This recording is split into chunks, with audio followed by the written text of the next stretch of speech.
What does it take to get into an elite business school? MBA Crystal Ball is a boutique admissions consulting firm. Each year, we help a select few applicants get into the world's best business schools.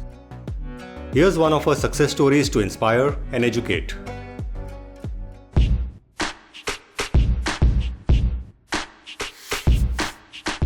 Hello and welcome. At MBA Crystal Ball, we get the opportunity to work with many talented professionals who battle the odds and get into their dream business schools. Our guest today is Prerna Arora, who will be joining one of the most selective and highly respected business schools in Europe.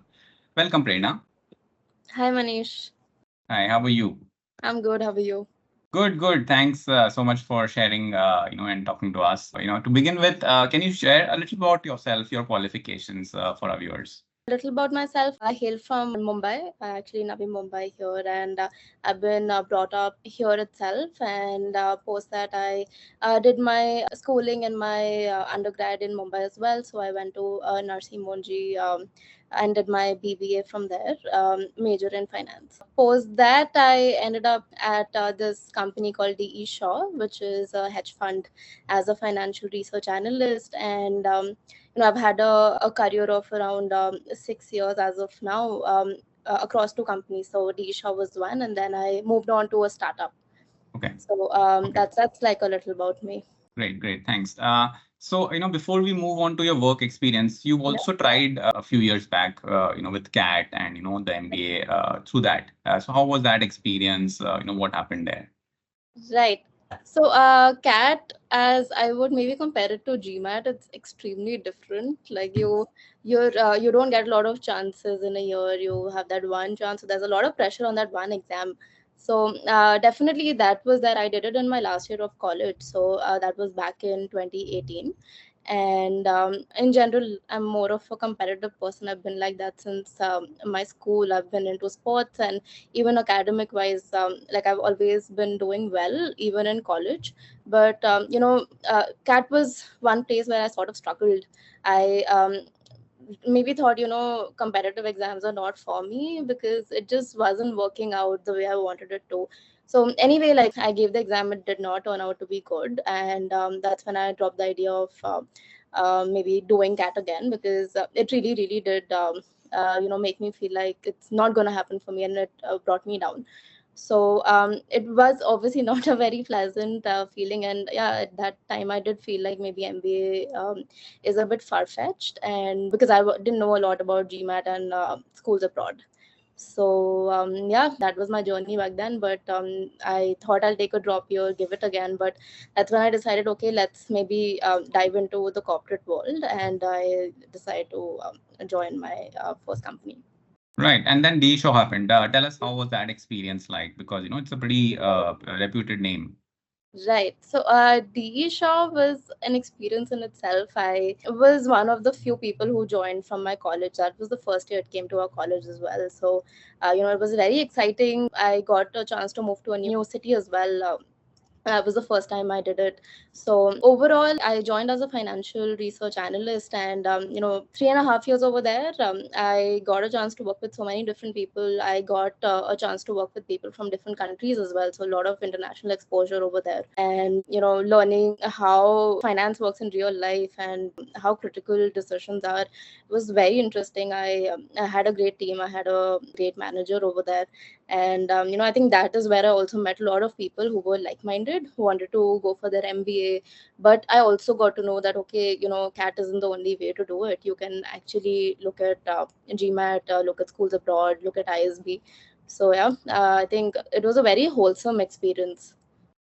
Got it. And so why did you decide to move out from DE Shaw? How was that decision-making process for you? Of course, like that experience was amazing. I was having a great time, and I was learning a lot. But it was pivoting towards more of like maybe grooming people who were coming in, new joiners, sort of more into mentoring. But I was only 24 at that time. I wanted to learn more, see what more is there, what more challenges can I tackle in the corporate world. So that's when I decided to maybe change things up a bit. I also saw people applying to B schools with the same experience as me from some leisure and not really succeeding the way I would have wanted to. That's when I thought, okay, I want to diversify my profile. And I also want to, maybe see how it would be to work in a smaller company where you get challenges are thrown at you every single day. So, yeah. Great. And so you're starting to think of MBA fairly long ago, essentially. Yeah, I did start thinking. So I actually want to do my master in finance earlier. So I started thinking about it in 2019 because I didn't need a lot of work ex for that. Yeah, I started thinking in 2019, then switched to MBA later. Got it. And so tell us about your GMAT journey. I mean, how was that all about? So GMAT again was quite similar to CAT initially. I did think of giving up a few times, but I think it's quite different from CAT because you do get to give a lot of chances, and it's not as difficult as maybe CAT is. Sometimes I feel because math is not that difficult. Your verbal is very logical based. So I did struggle initially. I ended up giving GMAT some 5-6 times, I think, over a course of 2 years. I gave it in 2020 twice, and then I finally got my score in 2022. So it was difficult. I did think at times that, okay, maybe, I don't want to do it anymore. It does take a toll on you. But, I think one thing is you need to look at the end goal, and everyone says, even like I've heard from so many consultants as well, that GMAT is not everything, so you don't have to put so much pressure on it. Right. And so you eventually managed 700. Were you happy with that? What was your emotions when you got that score? I was quite happy with it because I was constantly stuck at a 640. So when I got a 700, I was pretty happy about it because I knew, okay, now I can at least apply. I knew it wasn't going to be that easy, but I knew that, okay, now I have a chance, and I have to take that chance now. Sure. I did think of giving it again, and I did give it again because we had that discussion as well. But then I was like, okay, like I'm not gonna stop my application. Yeah. Tell us about how did you decide, which schools were you planning to apply to? How did you go about doing that process? As I mentioned, I started thinking of doing an MBA back in 2020. I was looking at schools in Europe. I was also looking at ISB since always, because I do think, India is growing and ISB is the best that you can get here. And at that time, I was also looking at US as an option. I gave a few chances. Maybe if I would have applied back in 2021, I would have maybe applied to the US as well. But I've heard US schools are very stringent with their GMAT needs, and I really did not think that I'm going to be a fit later on. And I also don't think that those schools are as global as maybe and as diverse as maybe a school in the Europe is. So that's how I shifted my focus a bit. And that's how I decided to look at schools in Europe. So I chose INSEAD, LBS, Oxford, Cambridge, and I also decided to apply to NUS in Singapore, along with ISB, of course. I also wanted to look at luxury as an option in the future. So I did think that, okay, Europe is going to be a good place to start with that. Right, fair enough. That makes sense. And so as you were starting your journey then, once you had done your GMAT, and that decided the schools, then what were your top 2-3 concerns as you were beginning your journey? I had always seen a lot of people apply. So I did know, what are the things that people look at, and like all these schools, what do they want. I had a fair idea, but of course, when you actually get that score and you start thinking of applying is when you go through applications, you see how the structure is, what exactly is required. So I did look at a few applications. So I started with INSEAD. I looked at the entire application, and INSEAD is fairly long. Like there are around seven essays, and then on top of that, like there's so many other things. So and that's when I just started feeling so overwhelmed that, okay, where do I start? What should I highlight in my profile? So I did start feeling that I need some help. So that's when I started speaking to people and speaking to consultants. And that's something that I realized at that time. Sure. And how did you decide to kind of zero in to work with MBA Crystal Ball? How was your experience working with us? When I started talking to consultants, it was a very interesting response that I got. A few were outrightly saying that, okay, definitely we can work together, and you'll have to do some courses, you'll have to do this and that to make your profile better. They weren't really sure that 700 is going to work. So they were like, okay, you come back and then we can work again. But, I didn't want to delay things. And a friend of mine had told me about MBA Crystal Ball as well. So that's when I spoke to you, and you connected me to Ashwarya, and that's when I spoke to him. And he, though he did think, okay, maybe your GMAT can be stronger for some of the dream schools that are there in your list. He did not have that feeling that, okay, maybe we can't work together. He always had that feeling that, okay, let's get the ball rolling. And similarly, when I spoke to you as well, you were like, irrespective, you want to apply no matter what score you have. So why not get it started? There was no biasness towards my score and my profile. Like, you guys did highlight a few things that can be problematic, but also highlighted a few things that are good in my profile and how we can like build an entire story around it. Sure. And I mean, during the process, anything that really kind of stood out for you, that you thought, you may not have managed yourself, I mean, how was the process like? I think one place where I really struggled was goals. For everyone who even watches this, every school wants you to at least have some idea about what you Yeah. want to do post your MBA. So I think that was one place I was struggling with quite a bit, because I always thought that, okay, like MBA is going to be the place I figure it out, right? Like I get to know what I want to do, but I didn't know how to be so like crystal clear that, okay, these things have to be there. So that is one place that I got a lot of help with. And there definitely, like, what are the things that schools like, what do they want to hear, how does it match to your profile, your existing profile, and how does the school help you fill in the blanks. So preparing that story was, I don't think I could have done on my own. I could have, but it would have been very raw. So that is one place I feel I got a lot of help. And also, like, how do I bring in, like, one thing constantly Ashwarya told me was that don't make it look like you're copy pasting things from the website. Bring in a personal touch to it. When you speak to a student or an alumni, like, understand what their personal story was so that you can bring that into your essay. Bring in your personal stories, your motivation. So I think constantly, like, he used to keep saying, why do you want to say this, why, and that those whys I think helped quite a bit. Awesome. So, I mean, I think you had multiple interviews. So where all did you interview, and anything that stood out, I mean, or different, interviews with different schools, anything that you can share with us?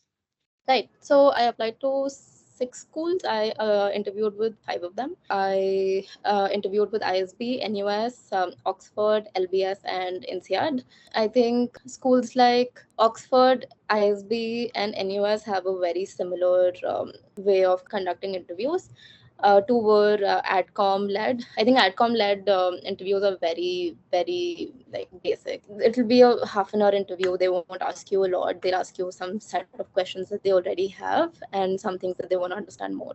So I feel those are also interviews where you can't express yourself as much, because those are not those free flowing conversations. But no one is interrogating you, so that's good. But for me, what stood out was LBS and INSEAD. LBS interview went on for almost more than 1.5 hours, and it was in person, so that was also good. They have a very good way of matching you with your with an interviewer in your place. So that was a very nice experience where it did touch upon my profile, my ambitions, but it also touched upon what I was like outside of work. What kind of a person am I? Yeah, that was a very nice interview. And INSEAD has similar types of interviews, so they have 2 interviews, but so that's also something that's different from all other schools, I feel. And yeah, LBS also has a case study in the middle, so that's also something that is different from other schools. Yeah, it was a long journey. I mean, tell us how it ended. Where all did you get in? I mean, what were your emotions again? I mean, especially when you got a admit or a reject. I mean, how did you take it all in? If someone says these applications are easy, I mean, of course, like, applying would be easy, but the wait is worse. So you start applying in what? I applied in round 2 for all the schools because I got my GMAT late. And also, like, I was so confused. Is round 1 better? Is round 2 better? All of these things keep coming in your mind. But I honestly, like, after all of this has happened, I don't think a particular round is better. It's just that in round one, if you get rejected, you have the chance to apply in round two. I think that's the only perk you have when you apply to round one. So I started getting my results in March. I initially got waitlisted from ISB and NUS. And that was, I think, something that I wasn't really expecting, especially from ISB, because I had seen a lot of people with similar profiles get in. So yeah, that was a bit of a bummer, and I did feel quite down at that time. That followed with a rejection from Oxford. So that again was another blow for me. And I was still awaiting other results. But like just the next day after I got my rejection, I got an admit from NUS and I got an admit from ISB. So both those waitlists converted, which was great. But then I was in a dilemma of where to go. So that again is like, there's so many confusions in this entire process. And these are like big decisions that you need to make in your life. So, you'll be in these situations where you will get admits and you will still be waiting from other schools. And all of these things can seem very overwhelming. But yeah, that's what happened with me. I didn't know what to do. I ended up even paying ISB a bit initially and then waiting for LBS. And yeah, then I got an early decision from LBS. That was a straight admit. And that's when I knew, okay, like I know where I'm going. So LBS was one of my top choices. So definitely I was quite happy with that. And yeah, like post that I got my interview for INSEAD, and currently I'm waitlisted at INSEAD. So no proper result from there yet. But yeah, I'm set to go to LBS and I'm very excited to be in London. That's great. Cool. And so, I mean, as a closing thought, right? I mean, any tip that you'd like to share or, maybe something that you thought you could have done differently, anything that you'd like to share? One thing that I would say is that, this entire process can definitely be very, very exhausting and very overwhelming. And but don't let it get the better of you. Always like remember there might be a lot of positives in your profile that you might not even realize. Like I had done my CFA level 1, I had a dean's list in my college, and I never realized the emphasis of all of these things until like I really sat down and I introspected and realized, okay, I've done all of these things in life. So don't let it get the better of you, and you need to be confident throughout. Like even if there are blows certain days, take it with a pinch of salt, but don't let it get you down for the next step. So it's a very you'll have highs, you'll have lows, so that's something you need to prepare yourself with. That's one thing. I would also say, like, start your GMAT as early as you can, because you don't want a score to be your blocker. Start your GMAT as early as you can, and don't feel like a high GMAT doesn't guarantee you an admit, a low GMAT doesn't guarantee you a rejection. So, don't let that be the reason why you don't take that step to apply. Got it. Thanks so much, Prerna, for sharing your journey with us. All the best, and we'll stay in touch. Thank you. Yes, thanks a lot. We hope you found this interview helpful. At MBA Crystal Ball, we've helped many applicants get into the elite business schools, often with scholarships. Reach out if you're looking for professional help with your applications. Good luck.